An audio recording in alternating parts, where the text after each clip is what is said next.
Então fracasso na verdade não é você não dar certo alguma vez na sua vida, mas fracasso é você deixar de continuar, é você deixar de perseverar, porque muitas vezes a bênção está chegando em nossa vida, mas a gente desiste antes da hora, a gente desiste um dia antes, um mês antes, um ano antes, quando o Senhor iria nos abençoar. Então a gente vê, por exemplo, que o Walt Disney foi considerado na sua infância, uma professora falou para ele, você não tem muito futuro, porque você não é uma pessoa criativa. Einstein, por exemplo, foi reprovado em várias matérias. Ford fracassou, quebrou 5 vezes. O dono da Honda, o criador lá da fábrica de uma das maiores do mundo, a sua fábrica foi bombardeada 2 vezes. Ele não tinha carro para andar, ele precisava entregar peças, e ele colocou um motorzinho lá na sua bicicleta, e aí se tornou uma bicicleta motorizada, e todos queriam aquilo, e enfim, depois de tantas lutas e tantos problemas, a pessoa conseguiu alguma coisa. Às vezes a gente desiste antes da hora, e a gente tem que ter a certeza de que, apesar das lutas que nós possamos passar em nossa vida, o Senhor prometeu que Ele iria estar conosco, e Ele iria nos dar a vitória, meu amado. Então eu preciso ter perseverança. Perseverança é indispensável para nós conquistarmos e alcançarmos os alvos que nós colocamos. Nós precisamos de ter perseverança, porque se você começa o ano e você faz uma lista das coisas, se você não perseverar no mês de fevereiro, você já não estará fazendo nenhuma delas. Se você não perseverar, você não vai ler os capítulos da Bíblia. Se você não perseverar, Paulo ele fala, olha, perseverai na oração. Nós temos que perseverar, senão em pouco tempo nós vamos desanimar e deixar de fazer aquilo que nós prometemos que iríamos fazer. Todas as áreas da vida. Temos que ficar firmes com o Senhor, mesmo que a gente não entenda algumas vezes algumas coisas que acontecem, apesar das dificuldades. Houve um homem chamado E.M. Bonds. Algumas pessoas aí leram aquele livrinho, eu e minha esposa, nós lemos muitas vezes esse livrinho dele, chamado Poder Através da Oração. Era um livrinho fininho, eu tinha, minha esposa tinha também, temos até hoje em algum lugar na nossa livraria, na nossa biblioteca, mas aquele livrinho, E.M. Bonds era um homem de profunda oração, era um homem que orava bastante. Ele começa dizendo assim, Deus usa homens. Os métodos mudam, mas houve um homem chamado João Batista. Deus usa pessoas. E ele teve 2 filhos. Um filho dele era crente, o outro filho não era crente, mas ele orou por esse filho que não era crente a sua vida toda. Ele morreu, E.M. Bonds morreu com 90 anos, sem ver o seu filho convertido. E o seu filho demorou muitos anos para se converter. Na verdade, esse filho que não era crente se converteu um pouco antes de morrer, com 90 anos de idade. A idade que seu pai morreu. Ele se converteu com 90 anos de idade. Com certeza, E.M. Bonds orou por anos. Então, eu me lembro de um homem, eu tenho alguns livros dele aí. Ele era físico, ele trabalhava na NASA, e ele descobriu algumas coisas, ele criou algumas peças. Eu não me lembro, eu li os livros dele há mais de 20 anos, 25 anos atrás, e ele muitas vezes ele orava, Senhor, qual que é a solução para esse problema? Ele criou uma peça que na sua época, em todos os aeroportos do mundo, colocaram aquilo lá. Deus deu a ele uma criatividade, porque ele falava, Senhor, eu não vejo uma saída. Qual é a saída?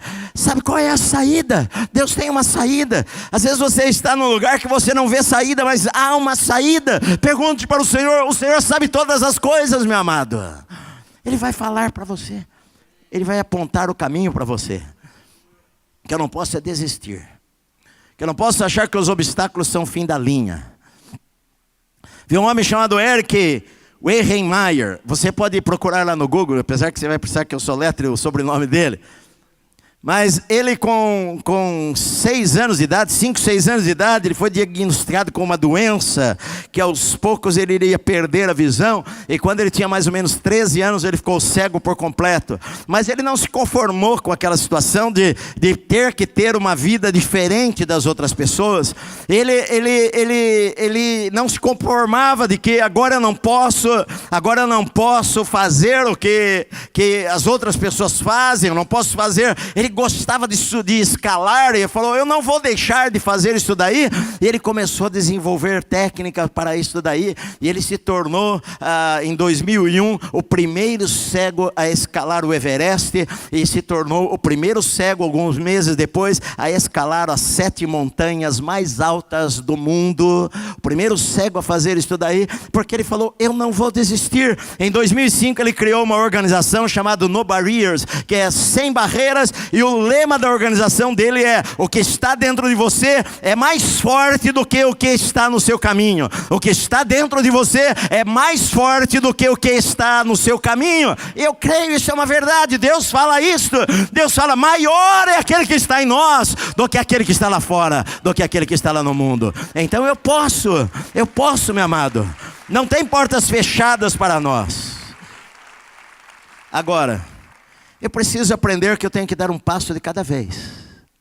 Na verdade, para eu desenvolver a perseverança, eu preciso de lutas, eu preciso da promessa de Deus, eu preciso de tempo, preciso de paciência, eu preciso esperar o tempo certo de Deus.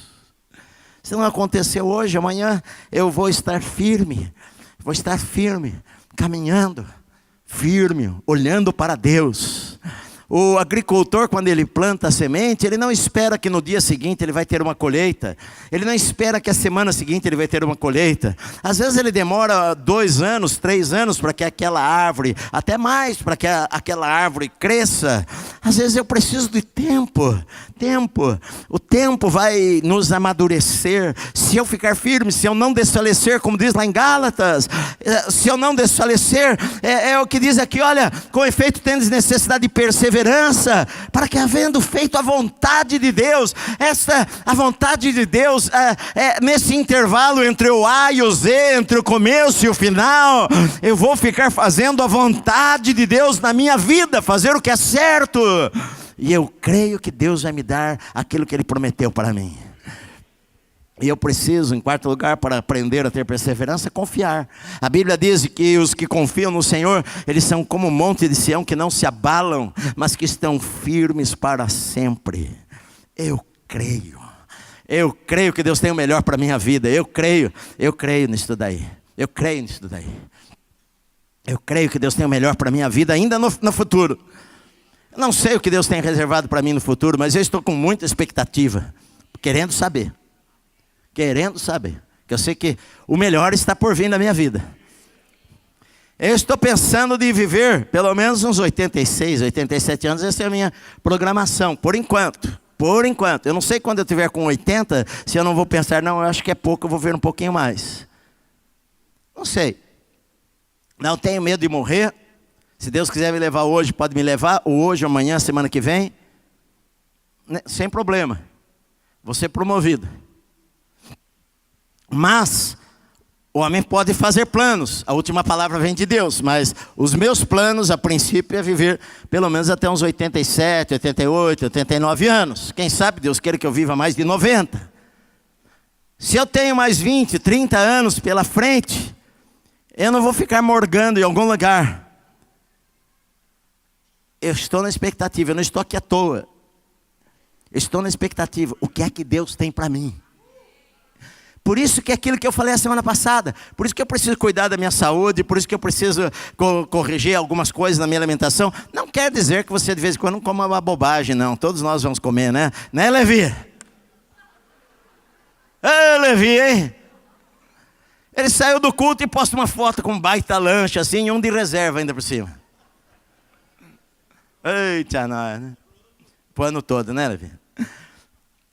Mas olha só, não há nenhum problema, claro, todos nós comemos besteira de vez em quando, tal, mas a gente precisa regrar algumas coisas na nossa vida, se nós quisermos realmente ter saúde, não é verdade? Se você fuma 3 maços de cigarro por dia, e você toma todas, é muito provável que você vai morrer antes da hora. Muito provável. Ah, pastor, mas eu conheci um que bebia, viveu até 90 anos. Sim, uma exceção. Às vezes há exceção. Ele fumava 4 maços de cigarro e viveu 93 anos. É uma exceção. Não é a regra. Não é porque um conseguiu e 100, 1000 não conseguiram, que você vai seguir um. Esse é o problema. Se você não cuidar, é o teu patrimônio. Não adianta você ganhar dinheiro e perder a sua saúde. Não é verdade? Falando em ganhar dinheiro, parece que a Mega Sena, 2 ganhadores foram da Zona Norte. Se você está aqui nesta noite, levante a tua mão.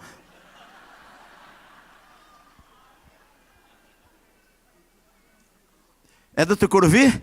Aí, ó, se você mora no Tucuruvi. E eu não joguei. Mas, por quê? Porque as pessoas querem coisas imediatas. A pessoa não quer falar, bom, eu vou trabalhar, vou economizar, vou trabalhar, vou economizar, vou trabalhar, vou economizar, vou trabalhar, vou economizar, vou estudar sobre investimento para eu investir melhor, para eu aplicar melhor o pouquinho que eu ganho, eu vou estudar mais, eu não sei, ninguém nasce sabendo, aquele cara lá do meu lado que sabe tudo também não nasceu sabendo, ele nasceu igualzinho eu, sem roupa nenhuma, chorando, sem saber nada, nós nascemos iguais, se ele sabe mais do que eu, porque ele estudou mais do que eu, então eu sou um ser humano e posso estudar também o que ele estudou, e aprender coisas que ele aprendeu também. Não sou burro. Sou criado à imagem de Deus. Então eu vou me aplicar lá.